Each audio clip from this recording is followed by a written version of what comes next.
Hello नमस्कार दोस्तों, welcome back my YouTube channel law with Ronit. दोस्तों, आप सभी का हमारे इस यूट्यूब चैनल पे स्वागत है। दोस्तों, आज आप लोगों के लिए मैं एक नया अपडेट लेकर के आ रहा हूं, जो कि यूपी पीसीएसजे मेन एग्जामिनेशन से रिलेटेड दोस्तों ये अपडेट है। दोस्तों, इसमें हम बात करेंगे इंग्लिश लैंग्वेज का जो एस्से आता है, उसी एस्से के टॉपिक के बारे में बात करेंगे। और उसी टॉपिक पर मैं आप लोगों के लिए एक एस्से फ्रेम करके भी लाया हूं, और वो एस्से मैं आज यहाँ पे आपको शो करूँगा कि अगर आपको भी अपने मेन एग्जामिनेशन के पर्पस से अगर एस्से फ्रेम करना हो, अगर एस्से लिखना हो, तो आप किस प्रकार से कौन कौन से बात को और कौन कौन से टॉपिक से आप एस्से को लिख सकते हैं। जी हाँ दोस्तों, बिना टाइम बर्बाद किए हुए मैं यहाँ से स्टार्ट करता हूँ। देखिए दोस्तों, ये यूपीएससी का फॉर्मेट है, और इसी यूपीएससी के फॉर्मेट पे आपको अपने आंसर को फ्रेम करना होता है। जब आप अपने मेन एग्जामिनेशन को देने के लिए एग्जामिनेशन हॉल में जाएंगे, तो आपको सेम एज यूजुअल ऐसा ही कॉपी मिलेगा।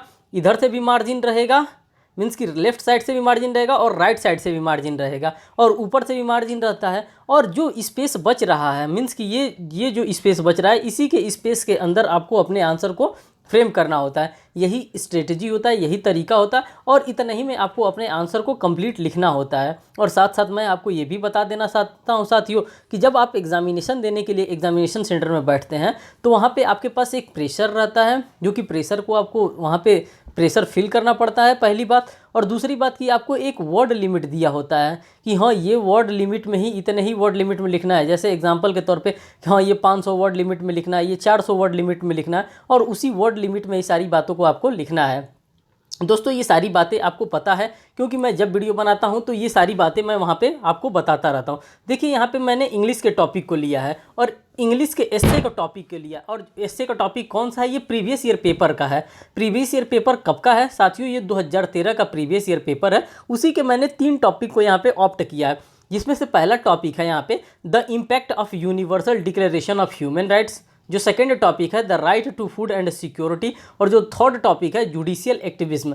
तो साथियों, इसी को ध्यान में रखते हुए मैंने सोचा कि 2013 में जब इन तीनों पे एस्से ऑलरेडी आ चुका है, तो क्यों ना इसी से मिलता जुलता एक और एस्से फ्रेम किया जाए। तो साथियों, इसी को ध्यान में रखते हुए जो यहाँ पे the impact of universal declaration of human rights की बात कर रहा है, उसी को मैं यहाँ पे क्या किया हूँ, ह्यूमन राइट्स इन इंडिया के बारे में मैंने एक अलग से टॉपिक लिया है, और उसी टॉपिक को मैं यहाँ पे एज ए आंसर के रूप में फ्रेम किया हूँ, और उसी के बारे में आज हम यहाँ पे डिस्कस करने वाले हैं। तो ये रहा 2013 का जो आपका पेपर आया था, 2013 का ये टॉपिक है, और ये जो है मैं 2023 के लिए ये टॉपिक मैंने ऑप्ट किया है। मुझे लगता है कि इस टाइप के इससे आपके एग्जामिनेशन में पूछे जा सकते हैं। और ह्यूमन राइट्स से है, यहाँ पे क्या दिया है, यहाँ पे यूनिवर्सल डिक्लेरेशन के बारे में बात कर रहा है। किस चीज़ का? मानवाधिकार के यूनिवर्सल डिक्लेरेशन के बारे में। और यहाँ पे मैं बात कर रहा हूँ ह्यूमन राइट्स इन इंडिया, और कॉन्स्टिट्यूशन से इसको मैं कोरिलेट करूँगा। तो ये आप लोगों ने टॉपिक समझ लिया कि हाँ, मैंने कहाँ से टॉपिक ऑप्ट किया है। ये 2013 के एग्जामिनेशन में पूछा गया था ऑलरेडी, ये तीनों टॉपिक से इससे पूछा गया था। जो टॉपिक आपको प्रिपेयर था, उसी टॉपिक पे आपने 2013 में लिखा होगा, जिनका सिलेक्शन हुआ होगा 2013 के जुडिशियल एग्जामिनेशन में। आज हम इसी पे बात करेंगे। अब आपको मैं यहाँ पे साथियों बताना चाहता हूँ कि जब आप अपना इससे फ्रेम करने जाएंगे, तो उसमें किन किन बातों को आप वहाँ पे इनकॉर्पोरेट करेंगे। तो देखिए, जब आप अपना इससे फ्रेम करने जाते हैं किसी भी टॉपिक पे, चाहे वो हिंदी हो एज वेल एज इंग्लिश हो, किसी भी टॉपिक पे, किसी भी सब्जेक्ट पे अगर आप इससे फ्रेम करते हैं, तो उसमें कौन कौन सी बातें आपको डालनी आवश्यक होती है। सबसे तो पहले आपको इंट्रोडक्शन डालना होता है। जैसे ह्यूमन राइट्स इन इंडिया के बारे में आप लिख रहे हैं, तो ह्यूमन राइट्स इन इंडिया के इंट्रोडक्शंस को आप लिखेंगे। अगर इंडिया की बात करते हैं, तो हम लोग फंडामेंटल राइट्स को कैसे भूल सकते हैं, क्योंकि हमें इससे कोरिलेट करना है। किससे करना है? कॉन्स्टिट्यूशन ऑफ इंडिया से कोरिलेट करना है। और हम वैसे भी लॉ के विद्यार्थी हैं, तो हमें कॉन्स्टिट्यूशन ऑफ इंडिया से इसको 100% ही कोरिलेट करना पड़ेगा। फिर तीसरा जो इसमें हम पॉइंट डालेंगे, इसमें इंपॉर्टेंस ऑफ ह्यूमन राइट्स के बारे में हम इसमें पॉइंट डालेंगे कि कौन कौन सा जो टॉपिक होता है, कौन कौन सा पॉइंट जो होता है इंपॉर्टेंट होता है, किसके पॉइंट ऑफ व्यू से, जो कि ह्यूमन राइट के पॉइंट ऑफ व्यू से, उसको हम यहाँ पे डालेंगे। फिर जो नेक्स्ट टॉपिक हम इसमें इनकॉर्पोरेट करेंगे, वो वायलेशन ऑफ ह्यूमन राइट्स के बारे में, कि मीन्स कि ह्यूमन राइट्स जो हमको दिया गया है, जो कॉन्स्टिट्यूशन ऑफ इंडिया में भी जो बातें बताई गई हैं, जो यूनिवर्सल डिक्लेरेशन भी किया गया था, जिसको हम लोग मैग्ना कार्टा कहते हैं, अगर ये सारी चीज़ें हमको प्रोवाइड किया गया है हमारे सुप्रीम लॉ के द्वारा, फिर अगर कोई इसका वायलेशन करेगा तो उसका क्या इम्पैक्ट हो रहा है, ठीक। फिर 5वें पॉइंट में हम डालेंगे नेशनल ह्यूमन राइट कमीशन के बारे में डालेंगे कि हाँ ये राष्ट्रीय मानवाधिकार आयोग है क्या, ये किस प्रकार से वर्क करता है, आखिर में ये बनाया गया है तो कोई ना कोई इसका ऑब्जेक्टिव होगा। इन तमाम चीज़ों के बारे में बताएंगे। और फिर लास्ट में हम अवेयरनेस को देखेंगे कि क्या सरकार के द्वारा कोई गाइडलाइन पेश किया जाता है ह्यूमन राइट्स को बढ़ावा देने के लिए, मीन्स कि ह्यूमन राइट के विकास के बारे में, वो उस बढ़ावा को, उसके अवेयरनेस को देखेंगे। और लास्ट में जो हमारा होगा कंक्लूजन देखेंगे। तो साथियों ये स्ट्रेटेजी होता है, इसी के अकॉर्डिंग इसी को सिनॉप्सिस आपका यही आपका सिनॉप्सिस हो गया। यही सारी बातें आपको एज अ सिनॉप्सिस में लिख करके लेके जाना होता है। आपको दिमाग में रखना है कि हाँ पहले मैंने इंट्रोडक्शन दे दिया, फिर फंडामेंटल राइट्स के बारे में बता दिया, फिर उसके इंपॉर्टेंस, उसके इम्पैक्ट, मीन्स जो भी सिग्निफिकेंट हैं, मेरिट्स हैं, डीमेरिट्स हैं, सारी चीज़ों को आप यहाँ पे बता सकते हैं। तो दोस्तों देखिए इसमें मैंने किस प्रकार से इसको फ्रेम किया है। अब इसको फ्रेम करने का तरीका देख लीजिए और इसमें क्या क्या बातें मैंने इनकॉर्पोरेट किया है वो भी चीज़ें आपको यहाँ पर देखना। अब देखिए इसमें क्या कह रहा है all human beings are born free, means कि जितने भी ह्यूमन बींग्स हैं सभी के सभी क्या हैं, बॉर्न हुए। कैसा बॉर्न हुए? फ्री बॉर्न हुए। मीन्स कि आप लोगों ने ये लाइन पढ़ करके ही समझ लिया होगा कि all human beings are born free and equal rights, और सबके पास क्या है, सबके पास इक्वल राइट है। कैसा ये इक्वल राइट है? ये किसी के द्वारा हमें प्रोवाइड नहीं किया गया, ये साथियों ये कॉन्स्टिट्यूशन ऑफ इंडिया के द्वारा ये इक्वल राइट हमें क्या किया गया, प्रोवाइड कराया गया। हमें ये अधिकार जन्म लेते ही हमें ये अधिकार क्या हो जाते हैं, मिल जाते हैं। ठीक, that's why Indian constitution has ensured to enshrine fundamental rights of all citizens, और सभी के अंदर क्या होता है, फंडामेंटल राइट विद्यमान हो जाता है। जैसे आप मानो मनुष्य रूप में अगर जन्म लेते हैं भारत में, अगर यहाँ पे fundamental right constitution of India में लिखा गया है तो वो फंडामेंटल राइट आपको क्या हो जाता है, आपको अपने आप मिल जाता है। वो फंडामेंटल राइट आपको किसी के द्वारा दिया नहीं जाता है। तो ये बातें आप सभी को पता होगा कि हाँ फंडामेंटल राइट क्या है। फंडामेंटल राइट अगर आप पार्ट्स के बारे में भी लिखना चाहेंगे तो आप यहाँ पे इनकॉर्पोरेट कर सकते हैं। जैसे यहाँ पे फंडामेंटल राइट्स के बारे में मैंने बताया, तो आप यहाँ पे लिख भी सकते हैं कि कॉन्स्टिट्यूशन ऑफ इंडिया के आर्टिकल नंबर, मीन्स की पार्ट पहले तो ये लिखिएगा कॉन्स्टिट्यूशन ऑफ इंडिया के पार्ट 3 में ये प्रोवाइड कराया गया है। और पार्ट 3 में कहाँ से कहाँ तक, आर्टिकल नंबर, जब हम आर्टिकल की बात करते हैं स्पेसिफिक होकर, तो आर्टिकल नंबर 12 से लेकर के आर्टिकल नंबर 35 के अंतर्गत हमको क्या दिया गया है, हमारे फंडामेंटल राइट्स को वहाँ पे बताया गया है। साथियों एस्से की बात हम अगर करें तो अगर ये सारी बातें आप न लिखें, मीन्स कि आर्टिकल के बारे में आप स्पेसिफिक होकर के न लिखें और आप पार्ट को न बताएं, तो भी आपका एस्से एक होगा जो अच्छा एस्से माना जाएगा। और मैं इन सारी चीज़ों को नहीं लिखा हूँ, लेकिन आप अगर इससे इस टॉपिक पे लिख रहे हैं, एट द टाइम आपके पास कोई मैटर नहीं मिलता है, आपके दिमाग में इससे रिलेटेड कोई मैटर नहीं आता है, तो आप ये सारी भी बातों को यहाँ पे लिख करके आप अपने वर्ड्स को वहाँ पे क्या कर सकते हैं, काउंट कर सकते हैं। और ये माना भी जाएगा कि हाँ आपने एक अच्छा इससे प्रिपेयर किया है। ठीक, फिर देखिए this fundamental rights are given without any discrimination, इस फंडामेंटल राइट को बिना किसी डिस्क्रिमिनेशन को दिया जाता है। आप लोगों ने देखा होगा जब आर्टिकल नंबर 14 पढ़ते हैं, जब कॉन्स्टिट्यूशन ऑफ इंडिया का आर्टिकल नंबर 14 पढ़ते हैं, आर्टिकल नंबर 15 पढ़ते हैं, आर्टिकल नंबर 16 पढ़ते हैं, 17 पढ़ते हैं, मीन्स कि मैं इन टोटलिटी की बात करूँ तो सेक्शन नंबर आर्टिकल नंबर 12 से लेकर के, मीन्स कि आर्टिकल नंबर अगर स्पेसिफिक होकर बात करूँ आर्टिकल नंबर 14 से लेकर के और आर्टिकल नंबर 32 तक की हम बात करें तो उसमें सिर्फ और सिर्फ आपको दिया ही गया है, उसमें से आपसे कुछ लिया नहीं गया है। हाँ, कब रिस्ट्रिक्शन लगाया जाएगा, अगर वो रीजनेबल होगा, अगर सरकार को लगता है कि हाँ ये रीजनेबल जो रिस्ट्रिक्शन मैं लगा रहा हूँ अगर रीजनेबल रिस्ट्रिक्शन है तो सरकार सिर्फ और सिर्फ रीजनेबल रिस्ट्रिक्शन लगा सकती है, बाकी कोई आपका फंडामेंटल राइट वहाँ पे कर्टेल नहीं किया जा सकता। उन्हीं सारी चीज़ों की बातें हम यहाँ बात कर रहे हैं। यहाँ पे discrimination of caste, creed, religion, colour, sex, this are the basis of the common known as the human right. इन्हीं सभी चीज़ों को हम लोग क्या कहते हैं, ये सारी चीज़ों को हम लोग ह्यूमन राइट्स के नाम से जानते हैं और इन्हीं सभी चीज़ को ह्यूमन राइट्स कहा जाता है। ये मानवाधिकार है, ये मानव का बेसिक नीड्स है, ये बेसिक टीनेंट्स है और इसी को बेसिक स्ट्रक्चर भी आप कह सकते हैं। This are the basic rights, इन्हीं सबों को बेसिक राइट्स कहते हैं। with which every individual is born and these are recognized all over the world, ये सभी जगह विद्यमान है। मीन्स कि अगर हम इंडिया में अगर फंडामेंटल राइट की बात करते हैं तो इंडिया में भी है, अगर अमेरिका की हम बात करते हैं, अगर अमेरिका के कॉन्स्टिट्यूशन में अगर फंडामेंटल राइट को इंश्राइन किया गया है तो अमेरिका के फंडामेंटल राइट में भी क्या होगा, अमेरिका के भी कॉन्स्टिट्यूशन में फंडामेंटल राइट अवश्य प्रोवाइड किया गया होगा, क्योंकि ये लोगों का बेसिक राइट्स होता है और इस राइट्स को हर एक कंट्री के द्वारा देना अनिवार्य होता है। तो ये बातें आप लोगों ने लिख दी है इंट्रोडक्शन के बारे में कि हाँ क्या क्या चीज़ें फंडामेंटल, अगर हम बात करते हैं ह्यूमन राइट्स की तो उसमें क्या क्या चीज़ें होनी चाहिए, तो ये सारी चीज़ें वहाँ पर आपने इनकॉर्पोरेट कर दिया। अब नेक्स्ट देखिए दोस्तों, मैं यहाँ पर आपको तरीका बता रहा हूँ कि कैसे आप अपने एस्से को और भी बेहतर लिख सकते हैं। ये जो मैं लिख करके लाया हूँ इससे भी आप चाहें तो बेहतर लिख सकते हैं। अगर आप उसमें कॉन्स्टिट्यूशन कॉन्स्टिट्यूशन का भी हवाला दे सकते हैं, कॉन्स्टिट्यूशन के साथ साथ उसके पार्ट का भी हवाला दे सकते हैं। पार्ट लिख दिए तो आप उसके आर्टिकल को भी इंश्राइन कर सकते हैं, और जब आर्टिकल आप लिख ही देते हैं तो उस आर्टिकल को भी चाहेंगे तो थोड़ा थोड़ा आप क्या कर सकते हैं, एलिब्रेट कर सकते हैं।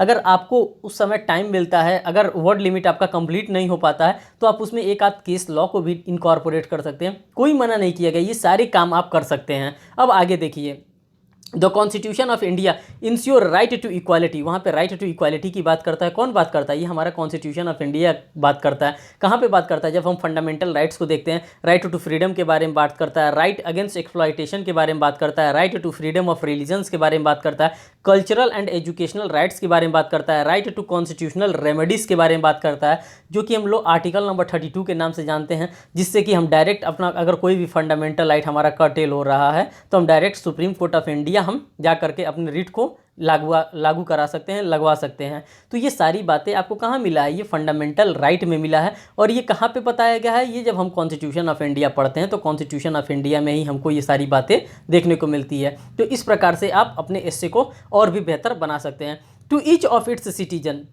ये जो फंडामेंटल राइट है किसी एक व्यक्ति को नहीं मिला है, ये प्रत्येक व्यक्ति को मिला है, हर एक सिटीजन्स को मिला है। Its purpose is to preserve individual liberty and democratic principle based on the equality of all members of the societies के बारे में यहाँ पे बात कर रहा है। अब नेक्स्ट यहाँ पे बात करते हैं साथियों, the necessity of formulating law to protect human right is now being felt all over the world. Means कि जो ह्यूमन राइट्स की आवश्यकता है, ये all over world human right की आवश्यकता अब बन चुकी है। ये नहीं कि किसी एक व्यक्ति को ह्यूमन राइट्स की आवश्यकता है, सभी को, जो मनुष्य जीवन में मनुष्य के रूप में अगर जन्म ले रहा है, उन सभी व्यक्ति को क्या है? फंडामेंटल राइट की आवश्यकता है। Protection of human right is very important not only for individual. ये सिर्फ और सिर्फ इंडिविजुअल के लिए इंपॉर्टेंट नहीं है कि अगर किसी एक इंडिविजुअल का हम क्या कर सकते हैं, फंडामेंटल राइट को हम कर्टेल नहीं कर रहे हैं, उसको हम पूरा उसका फंडामेंटल राइट दे रहे हैं, नहीं, ऐसा नहीं होगा। मनुष्य के रूप में अगर जितने भी व्यक्ति जीवित हैं, जो व्यक्ति जिंदा हैं, उनको क्या दिया जाएगा? उनको फंडामेंटल राइट उनका प्रोवाइड कराया जाएगा। But also for social stability both in national and international level. और यहाँ पे सोशल जो इंटीग्रिटी होती है वो भी स्टेबल रहती है, वो भी यहाँ पे मेंटेन रहता है। Breach of human right cause conflicts everywhere. अगर हम किसी के भी ह्यूमन राइट्स का हम अगर वायलेशन करेंगे, कर्टेल करेंगे, तो वहाँ पे क्या होगा साथियों? वहाँ पे हमेशा क्या होगा? कॉन्फ्लिक्ट्स पैदा होगा। कॉन्फ्लिक्ट्स का मतलब ये होता है लड़ाई झगड़ा उत्पन्न होती रहेंगी। अगर मान लीजिए मुझे रास्ते पे जाने का अधिकार है और आप मुझे जाने ही नहीं दे रहे हैं, इधर से भी रोक ले रहे हैं, उधर से भी रोक दे रहे हैं, तो वहाँ पे क्या होगा? मेरा फंडामेंटल राइट आप कहीं ना कहीं कर्टेल कर रहे हैं ना, और वो भी रीजनेबल नहीं है, अनरीजनेबल आप हमारे फंडामेंटल राइट को कर्टेल कर रहे हैं। तो इस पर क्या होगा? इस पर वाद विवाद बढ़ेगा, कॉन्फ्लिक्ट्स अलग फालतू के तैयार होंगे। तो इस प्रकार से हमें कॉन्फ्लिक्ट नहीं तैयार करना है everywhere. It hinders both individuals and national progress. और ये हमारे लिए इतना इम्पॉर्टेंट है कि ये हमारे लिए सिर्फ व्यक्तिगत रूप से ही ये इम्पॉर्टेंट नहीं है जो हमारा फंडामेंटल राइट है। अगर हम अपने देश में फंडामेंटल राइट लागू कराते हैं तो हमारे साथ क्या क्या होगा?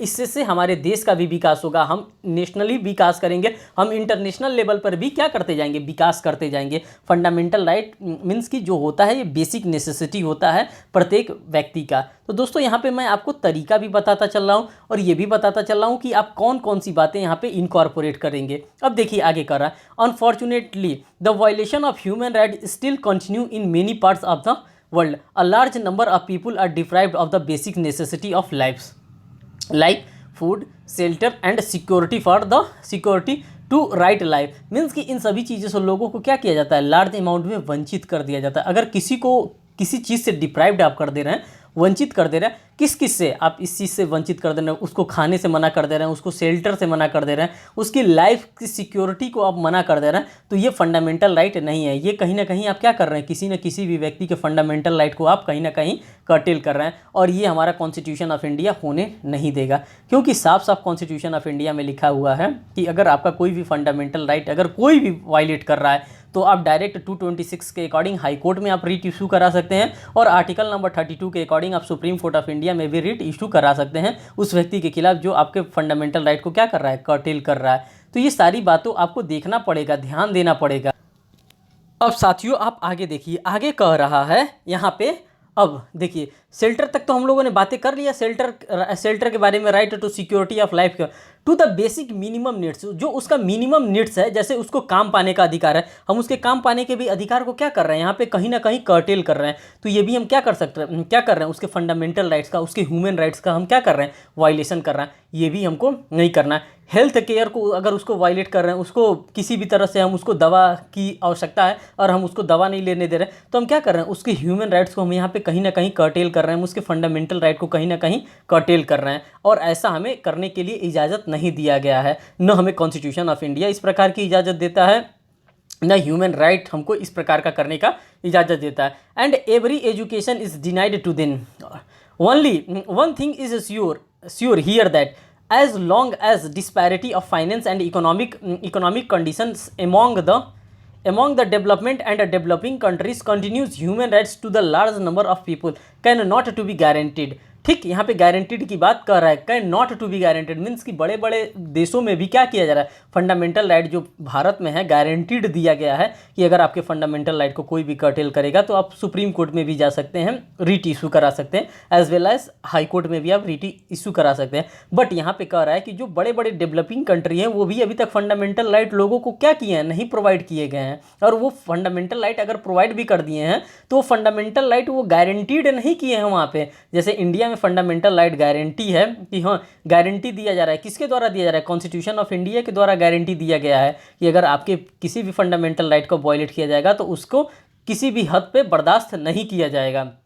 The cases of violation of human rights have been reported even in the world's largest countries, life threatening prisons conditions, child labor, sex trafficking of children and so on। ये सभी के सभी क्या आ रहे हैं, ये सभी के सभी कहीं ना कहीं कर्टेल माने जा रहे हैं। किसके कर्टेल माने जाते हैं, तो साथियों ये ह्यूमन राइट्स का कर्टेल माना जा रहा है कि अगर आप किसी के साथ थ्रेटनिंग कर रहे हैं, किसी के साथ आप प्रिजन में रख करके मीन्स कि जेल में रख करके उसको आप डेली टॉर्चर कर रहे हैं, 3rd डिग्री दे रहे हैं, तो ये क्या माना जाएगा, ये फंडामेंटल राइट का वायलेशन माना जाएगा। आप चाइल्ड लेबर करा रहे हैं, फोर्स लेबर करा रहे हैं, ट्रैफिकिंग, सेक्स ट्रैफिकिंग करा रहे हैं, और चाइल्डों से मीन्स कि जो बच्चे काम नहीं कर सकते हैं आप उनसे काम करवा रहे हैं, तो ये क्या माना जाएगा, उनके ह्यूमन राइट्स का आपका क्या माना जाएगा, वायलेशन माना जाएगा। और इस प्रकार से आप नहीं कर सकते हैं। India government is very concern about human rights, जो भारत की सरकार है वो ह्यूमन राइट्स को लेकर के बहुत अग्रसर है, बहुत कंसर्न है। मीन्स कि भारत की जो सरकार है वो ह्यूमन राइट्स को हमेशा बढ़ावा देती है, कभी भी ह्यूमन राइट्स को ये पीछे नहीं करती है।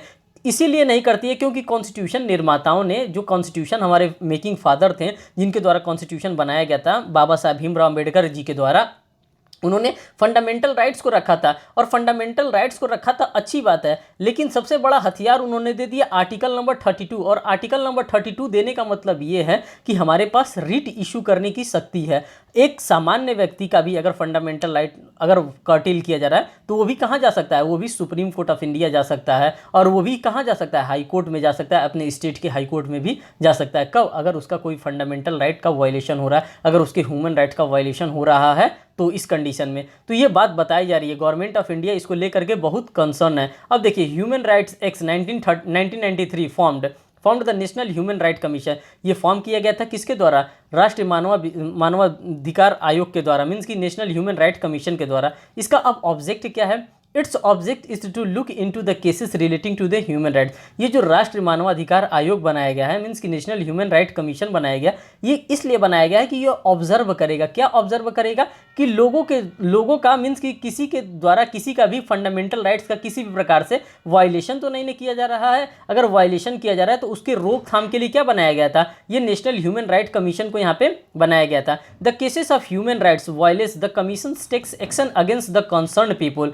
और ह्यूमन राइट क्या करता है, ह्यूमन राइट का काम ये है कि अगर कोई भी व्यक्ति किसी भी व्यक्ति का अगर क्या करता है, फंडामेंटल राइट्स को ब्रीच करता है, तो क्या करता है, ह्यूमन राइट उस पर कंसर्न लेता है, उस पर ये क्या कहते हैं, जो ह्यूमन राइट्स अथॉरिटी है उसके पास ये पावर होता है कि वो उस व्यक्ति का, जो उसका किसी भी व्यक्ति का अगर फंडामेंटल राइट को कर्टेल कर रहा है, तो वो उस व्यक्ति को क्या कर सकता है, बुला सकता है और उससे पूछ सकता है कि भाई साहब आप क्यों उसके फंडामेंटल राइट्स को आप क्या कर रहे हैं, क्यों ब्रीच कर रहे हैं। और प्रोटेक्ट करने का काम कौन करता है, जो राष्ट्रीय मानवाधिकार आयोग है, ये क्या करता है, ये लोगों के जो फंडामेंटल राइट है उसको प्रोटेक्ट करने का ये काम करता है। It also state the needs of revision of the Indian prisons act 1994 for the improvement in conditions of jails and police lockups. और ये देखने का भी कार्य करता है कि क्या क्या कंडीशन है इस समय का, जो इम्प्रिजनमेंट में रह रहे हैं लोग, जो जेल में इस समय लोग रह रहे हैं। साथियों, यहाँ पे मैं आपको हुसैनारा खातून के केस के बारे में भी बताना चाहूँगा। अगर आपके पास टाइम बचेगा, अगर वर्ड लिमिट आपका नहीं पूरा हो पाएगा, तो आप अगर प्रिजन की बात आती है तो आप हुसैनारा खातून के केस को भी आप यहाँ पे क्या कर सकते हैं, डील कर सकते हैं। और हुसैनारा खातून वर्सेस स्टेट ऑफ बिहार के मामले में बताया गया था कि वहाँ पे किस तरह से बंदियों के साथ अनैतिक कार्य किया जाता था। तो ये सारी बातों को आप क्या कर सकते हैं, यहाँ पे इनकॉर्पोरेट कर सकते हैं। वहाँ पे क्या किया जा रहा था, वो भी एक ह्यूमन थे और उनके ह्यूमन राइट को वहाँ पे क्या किया जा रहा था, वायलेशन किया जा रहा था, और ये नहीं किया जा सकता। तो आपके पास अगर इस प्रकार का टॉपिक आता है तो आपके पास लिखने के लिए बहुत मैटर है, क्योंकि आप लॉ के स्टूडेंट और ये सारी बातें लॉ से ही रिलेटेड है। कहीं ना कहीं आप इसको लॉ से अगर कोरिलेट करके लिखते हैं तो बहुत सारी बातें लिख सकते हैं। अगर मैं इसमें और चाहता तो और लिख सकता, लेकिन हम एक वर्ड लिमिट से बधे होते हैं। उतने ही वर्ड लिमिट में जितना ज़्यादा से ज़्यादा वर्ड लिमिट, जितना मीन्स कि जितने अच्छे से अच्छे वर्ड को हम इसमें इनकॉर्पोरेट कर सकते थे, उन सभी अच्छे से वर्ड को यहाँ पे इनकॉर्पोरेट करने का कोशिश किया गया। और इसमें मैंने छांटा है कि हाँ ये चीज़ यहाँ पे सूटेबल है, अप्रोप्रिएट है, तभी उस चीज़ को मैंने यहाँ पे मेंशन किया है। अगर मुझे लगा है कि नहीं ये अप्रोप्रिएट नहीं है तो उस चीज़ को मैंने यहाँ पे मेंशन नहीं किया है। लेकिन एज अ रिफरेंस मैं आपको काफ़ी मैटर यहाँ पे बताता चलता हूँ कि आप ये केस लॉ भी यहाँ पे इनकॉर्पोरेट कर सकते हैं, ये बातें भी आप डाल सकते हैं, क्योंकि जो मैं यहाँ पे चीज़ें बता रहा हूँ ये सारी बातें आपको एज यूजुअल वहाँ पे लर्न तो रहेगी नहीं, डेफिनेटली। अगर आपके दिमाग में अगर मेरी 100 बातों में से अगर 20 बातें भी याद आती हैं तो आप 10 बातें अपने मन से बना करके आप एक अच्छा आंसर फ्रेम कर सकते हैं, आप एक अच्छा आंसर इससे वहाँ पे लिख सकते हैं। अब आगे देखिए, the problem of violation of human right is very serious, बहुत सीरियस मामला है, because a large number of people are still unaware of the rights. Bharat जैसे देश में यहाँ पे लिटरेसी रेट आपको पता ही है क्या है, और यहाँ पे लोगों को अपने फंडामेंटल राइट्स के बारे में ही नहीं पता है कि हमारा फंडामेंटल राइट्स क्या है। जो पढ़े लिखे हैं उनको तक भी अपने फंडामेंटल, जो अनपढ़ हैं उनकी तो बातें छोड़ दीजिए, जो पढ़े लिखे हैं उनको भी अपने फंडामेंटल राइट्स के बारे में नहीं पता है कि हमारा कौन कौन सा फंडामेंटल राइट है, हमें किस किस फंडामेंटल राइट को हमें ले करके चलना चाहिए। अगर कौन सा फंडामेंटल राइट अगर कोई वायलेट कर दे रहा है तो हमें उसके लिए सुप्रीम कोर्ट ऑफ इंडिया जा सकते हैं। अच्छे लोगों को इसके बारे में नहीं जानकारी है, नहीं जागरूक हैं वो लोग। देखिए, that's why in many cases it has been notice the law of institutions could define the victims. ठीक, the first serious move was instituted by the UN general assembly in December 1948, the protection of human rights by adopting universal declaration यहाँ पर किया गया था। Means कि जो विश्वव्यापी declaration यहाँ पर किया गया था। अब डिक्लेरेशन में क्या दिया गया है, declaration of human right, the UN message is known you human rights people are known to the rights of better realize their values। Means कि यहाँ पे बताया गया था जो ह्यूमन हैं उनको अपने अधिकारों के बारे में और क्या किया जाएगा, बेहतर से बेहतर तरीके से बेहतर चीज़ें उनके बारे में बताया जा सकता है। उन्हीं सभी चीज़ों से ये यूएन डिक्लेरेशन यहाँ पे डील कर रहा था। अब हम इसको साथियों कंक्लूड कर रहे हैं। जितने वर्ड लिमिट में कहा गया था, जो टॉपिक यहाँ पे अवेयरनेस के लिए बताई जा रही थी, जो बातें यहाँ पे कॉन्स्टिट्यूशन ऑफ इंडिया से रिलेटेड बताई जा रही थी, उन सारे टॉपिक को मैं यहाँ पे डील कर लिया। और उसके बाद से मैं एक छोटा सा कंक्लूजन लिखूंगा। अब देखिए, कंक्लूजन लिखना सबसे इंपॉर्टेंट होता है, क्योंकि जो आपके प्रोफेसर साहब जो आपकी कापियाँ चेक करेंगे वो क्या देखेंगे, आपके ऊपर के लाइन को देखेंगे, बीच में देखेंगे कि हाँ आपने क्या लिखा है, और उसके बाद से वो नीचे कंक्लूजन में देखेंगे कि हाँ आपने जो बातें लिखा है उसको कंक्लूजन में किस तरह से कंक्लूड किया है, कौन कौन सी बातें कंक्लूड किया है। अब कंक्लूजन देखिए, concluding it can be said that the knowledge of the human right is the best defense against their violation। Knowledge सबसे बड़ी चीज़ होनी चाहिए। अगर आपके पास नॉलेज नहीं है, अगर लाख एक देश अच्छा है, उस देश में आपके पास फंडामेंटल राइट है, और उस फंडामेंटल राइट को सेव करने के लिए हमारे पास सुप्रीम कोर्ट जैसा कोर्ट भी है, हमारे पास हाई कोर्ट जैसा कोर्ट भी है, लेकिन हमें पता ही नहीं है कि हमारा फंडामेंटल राइट है क्या, किसको हम फंडामेंटल राइट कहते हैं, तो हम क्या कर सकते हैं, हम कुछ नहीं कर सकते। इसलिए आपको अवेयर होने की आवश्यकता है। सेकेंड बात कहते हैं, learning about one's rights build respect for the rights of other respecting human rights creates more tolerates and peaceful society. हमें क्या करना है, हमें गलतियों को माफ़ करना है और एक पीसफुल सोसाइटी का क्या करना है, निर्माण करना है। देख रही है, everybody should be aware of his human rights. सभी को अपने मानवाधिकार के बारे में जानकारी रखना होता है। सभी को मीन्स की गवर्नमेंट मानती है कि सभी लोगों के पास अपना मानवाधिकार है और सभी लोग अपने अधिकारों के बारे में क्या करते हैं, जानते हैं। Human rights should be taught as the special subject और a part of the special subject in civics education. जब बच्चे सिविक्स की किताब खोलते हैं तो उसमें भी क्या बताया जा रहा है, उसमें भी फंडामेंटल राइट्स के बारे में वहाँ पे बताया जाता है। जब बचपन में आप 6 कक्षा क्लास 6 में, क्लास 7th 8th में आप पढ़ते हैं तो वहाँ पे सिविक्स एक सब्जेक्ट होता है और सिविक्स में ये सारी बातें आपको बताया जाता है कि आपका फंडामेंटल राइट्स क्या होता है और आपका जियोग्राफी क्या होता है। मीन्स तमाम सब्जेक्ट को वहाँ पे रखा जाता है और इन सब्जेक्ट के रखने का पर्पज़ भी यही होता है कि जो बच्चे होते हैं वो कम से कम अपने अपने ह्यूमन राइट्स के बारे में, अपने फंडामेंटल राइट्स के बारे में, अपने बेसिक जो टीनेंट्स है उसके बारे में वो क्या करें, वो जानकारी रखें। उन्हीं सभी चीज़ों से ये क्या कर रहा है, डील कर रहा है, ये बात कर रहा है। कंक्लूजन में आगे कह रहा है, the concept of human rights should be taught systematically. अब किस तरह से इसको सिस्टमेटिकली किया गया, सिस्टमेटिकली क्या ये किया गया, the national human right commission of India, the national institution for peace, means कि national human right commission of India को बनाया गया था। फिर उसके बाद से the national institution of peace को बनाया गया था, शांति का। एंड मेनी मोर एनजीओस इसके लिए क्या कर रही हैं साथियों, काम कर रही हैं। किसके लिए काम कर रही हैं, ये फंडामेंटल राइट्स के लिए और ह्यूमन राइट्स के लिए क्या कर रही हैं, बहुत सी एजेंसियां काम कर रही हैं जो लोगों के फंडामेंटल राइट, अगर किसी का भी कर्टेल हो जा रहा है, जो अपने फंडामेंटल राइट के बारे में जान नहीं रहा है कि हाँ हमारा फंडामेंटल राइट क्या है, किसको हम फंडामेंटल राइट कहते हैं, तो उसको क्या करने का कार्य कर रही हैं, उनको ये सेव करने का काम कर रही हैं। कौन कर रही हैं, तो ये जो नेशनल ह्यूमन राइट कमीशन है और the national institute of peace है और जो तमाम प्रकार के एनजीओस बनाई गई हैं, जो नॉन गवर्नमेंटल ऑर्गेनाइजेशंस होते हैं, इनके द्वारा क्या किया जा रहा है, ये सेव किया जा रहा है। दोस्तों ये यहाँ पे जो मैंने एनजीओस लिखा है, आप इसको कभी भी शॉर्टकट नहीं लिखेंगे। अगर शॉर्टकट लिखते हैं तो आप इसके लॉन्ग कट को भी जरूर लिखेंगे, मीन्स कि आप इसके शॉर्ट फॉर्म से ही सिर्फ काम नहीं चलाएंगे। ठीक, have launch the country wide public information campaigning in the human right. Human rights को बढ़ावा देने के लिए क्या कर रहे हैं, इस समय समय पे क्या करते हैं, अपने प्रोग्राम को चलाते रहते हैं, लॉन्च करते रहते हैं। किसके द्वारा लॉन्च किया जाता है, ह्यूमन राइट्स के द्वारा क्या कराया जाता है, कभी कभी सेमिनार का आयोजन करा दिया जाता है। कभी जब आप यूनिवर्सिटीज़ में जाएंगे या कभी कभी आप किसी भी फंक्शंस पे आप जाएंगे तो वहाँ पे ह्यूमन राइट्स के बारे में क्यों बताया जाता है, इसलिए ह्यूमन राइट्स के बारे में बताया जाता है क्योंकि ह्यूमन राइट्स हमारा बेसिक राइट्स होता है और सरकार को क्या करना है, अवेयरनेस फैलाना है। जब सरकार अवेयरनेस फैलाएगी तभी तो लोगों तक उसकी अवेयरनेस के बारे में पहुंच बढ़ेगी कि हाँ हमारा बेसिक राइट्स क्या है, हमारे बेसिक टीनेंट्स क्या हैं, किसको हम फंडामेंटल राइट्स कहते हैं, किसको हम अपना बेसिक स्ट्रक्चर कहते हैं। अगर ये सारी चीज़ों को जानेंगे तभी तो हम अपने आप को क्या कर सकते हैं, सेव कर सकते हैं, मीन्स कि बचा सकते हैं। कोई हमारे फंडामेंटल राइट्स का अगर कोई कर्टेल कर रहा है, कोई वायलेशन कर रहा है, तो इसके लिए हम सुप्रीम कोर्ट भी जा सकते हैं, मानवाधिकार आयोग भी जा सकते हैं, तमाम जगह पे जा करके भी हम क्या कर सकते हैं, कंप्लेन कर सकते हैं और अपने फंडामेंटल राइट्स को सेव कर सकते हैं। तो जी हाँ दोस्तों, आप लोगों ने देखा किस प्रकार से आपने अपने एस्से को यहाँ पे कंप्लीट किया और किस प्रकार से कौन कौन सी बातों को अगर आप कंक्लूड करके लिखेंगे तो आपका एस्से जो होगा एक बहुत ही बेहतर एस्से यहाँ पे माना जाएगा। दोस्तों आपसे एक रिक्वेस्ट है, अगर आपको ये वीडियो अच्छा लगे तो आप हमें कमेंट करके ज़रूर बताइएगा कि आपको ये सेशन कैसा लगा। अगर आपके लिए हेल्पफुल है तो आप हमें ज़रूर कमेंट करेंगे और बताएंगे। मैं आपके लिए नेक्स्ट सेशन भी बहुत जल्दी लेकर के आने वाला हूँ। प्लीज़ आप लोग कमेंट करिएगा और हमारे चैनल पर नए हैं तो हमारे चैनल को ज़रूर सब्सक्राइब भी करिएगा। Thank you.